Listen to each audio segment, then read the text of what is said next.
Ray, dumating si President Noynoy Aquino sa Sibulan, Santa Cruz, Davao del Sur upang pangunahan ng pagbubukas sa full capacity ng hydropower plant na kauna-unahang sariling pagmamay-ari ng Aboitiz Power.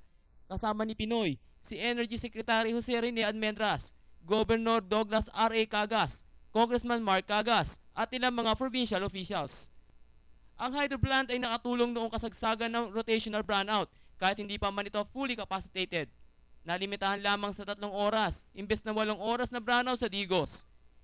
Ngayon ang agos ng tubig mula sa Sibulan at Bororing River ang nagpapaandar nito na may lakas na 42.5 megawatts.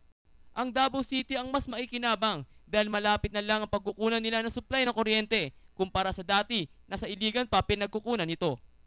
Mula sa Sibulan ay nagtungo si Aquino sa Marco Polo Hotel sa Davao City para naman sa Regional Economic Managers Briefing. Ray? Richard Benito live mula sa Davao del Sur.